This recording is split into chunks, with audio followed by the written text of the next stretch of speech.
Welcome to Friday. Hopefully it's been a great week. Hopefully you're hitting your numbers. But if you're not, I'm sure there's some objections that you've been getting, and we're going to touch on some of those now.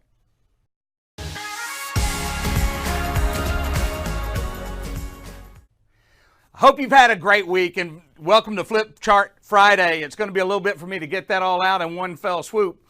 I just wanted to kind of cover what's been going on in my world this week, and I've worked with several different clients. One actually sells high-end closets. The other sells real estate. I'm not going to get in great detail on him, but I am going to use another example in real estate. But here's kind of what I want you to think about. So you've gone through your week. You've worked very hard. You've done all your cold calls. I know you've called more than you ever thought you would. And you've gone through your sales cycle, and you've educated your customer on all the great things that your product has to offer. And the problem is, if you overeducate your customer, you're going to hear the magic words of, "Let me think about it." And everybody thinks that's really an objection, but it's not. It's just a smokescreen. You've probably thrown way too much at them. So I first want to take a look at the closet guy this week. Okay? So he sells closets. And he sells them, the one that we were talking about was $25,000. So it's an adult number for a closet, if you ask me. Now, if you're a billionaire, $25,000, that's nothing. But your average homeowner, that's a lot of money. And the thing that happened to him is he does this great presentation. He has spent all this money, or time and effort to map it out and put it in there. He goes in, he's talking to the wife, and the wife says, "Wow, this is incredible." Now, the problem is, in the role play, when he came back to me, I wasn't there for the customer, and he didn't record it. But when we're doing our role play, he's giving me all this detail of this closet. And the more he talked about different things, the more I drove him down that path. I would ask, "What are you talking about?" And he would just explain, and he was just red with, he loved it. He was just so excited. Here's the problem. You give me all this information, and really all I want that closet for is to put my clothes in, make it comfortable, have a center space. It was a beautiful closet that he had laid out. But when you give a client all that information, you're confusing them. It's kind of like the old days of Radio Shack when they used to educate everybody on computers. The problem is they would confuse them. They would go over to Best Buy and say, "Hey, put that on the rack for me. Let's get rocking." Well, it's the same thing with the closet. But either way, he had a beautiful little pitch, and he explained it to me, and he gets to the end, and I said, "Well, man, I tell you what, I'm going to have to think about it." And he says, "You should. This is a very big investment. And once you spend that money, it'd be a good idea for you to take some time to think about it. So when should I follow back up with you?" And I'm thinking to myself, oh my God, have you lost your mind? And the problem is today, all of the sales gurus out there are telling you, don't be pushy. Don't do anything. You might hurt their little feelings. Ladies and gentlemen, why do you think someone called someone to look at a $25,000 closet? They knew it wasn't going to be cheap. They're wanting a closet. So you've got to sell them on picturing themselves once that closet's done. Hey, I'm in. So you may have to push them a little bit. $25,000 for a thing you only go into a little bit in the morning is a lot of money, but there's a reason why they wanted it. But that brings me to the next thing. This week, if you watch, this week or last week, I'm not sure, but in real estate, there's this little show called Millionaire Listing Whatever in New York. And there's two guys that were going after the same listing. And I know you're sitting there thinking, "Oh, come on, man, it's reality TV." It is reality TV, but it's also real.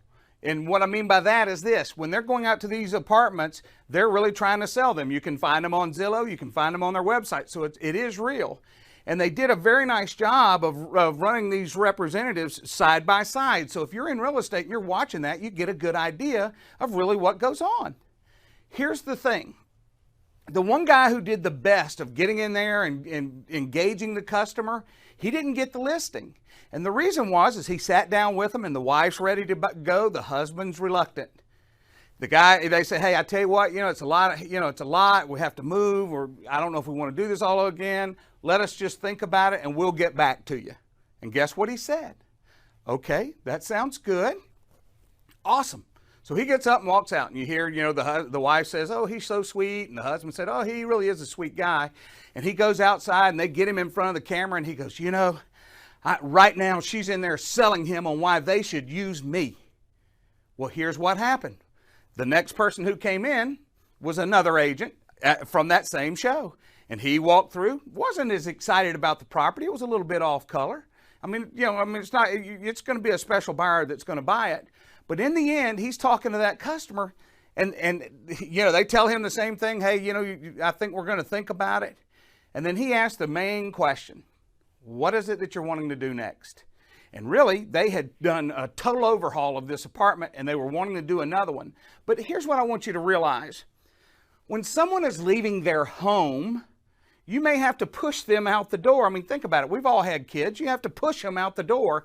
Well, the same thing, if you've built that house and you've done a lot with it, it's hard for you to ultimately say, I'm going to do it. And that's why they hire a professional real estate agent, is to get you to make that decision. They push you into it gently.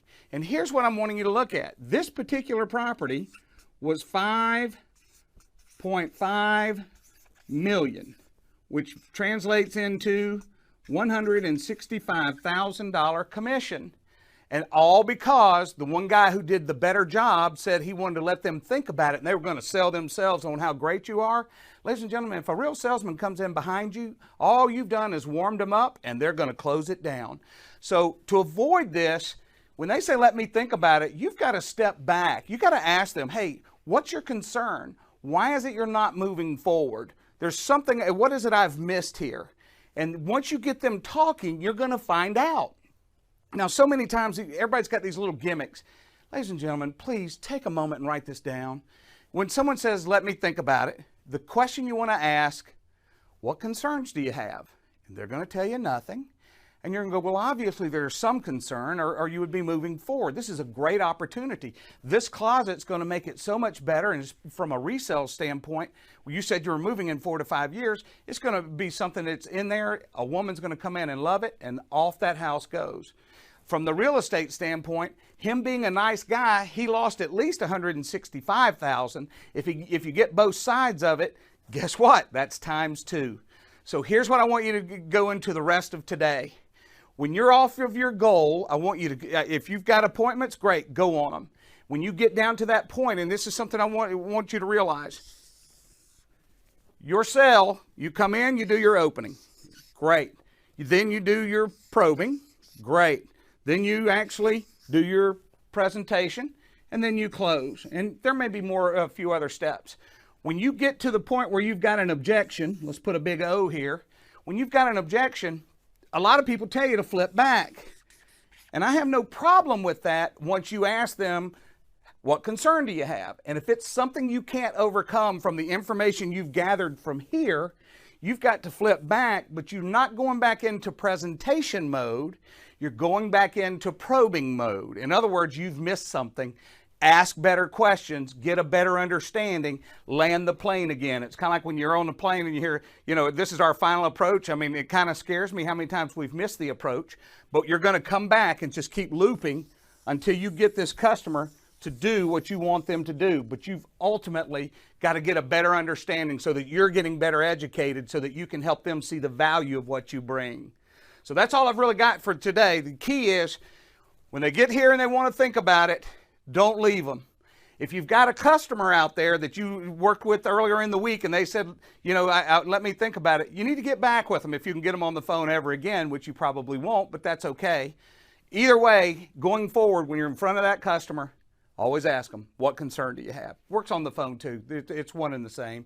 Hey, listen, if you like these little things that I'm doing a boot camp in October. And if you go to BysterBootCamp.com, you'll get more information on it. We go through some real hardcore role play, strategic modes. We want to help you get better at what you do. And I do want to say this, out of all the clients I'm working with, most of them have never come with a good solid flow to a call. They just kind of wing it. And you can tell it when you call their organization. You can tell it when you talk to them. They don't really have a good flow. And unfortunately for a customer, they can pick up on that. So in the Byster Bootcamp, we're going to cover everything. We're going to look at marketing. We're going to look at how to handle that marketing, and different types of venues is going to change your opening. But other than that, the questions should be pretty much the same. Hey, it's been a pleasure doing this video. I hope you have a great week or a great weekend. I want you to knock out and finish the week strong. You got a few hours left. Make it happen. It's all up to you. It's been a pleasure.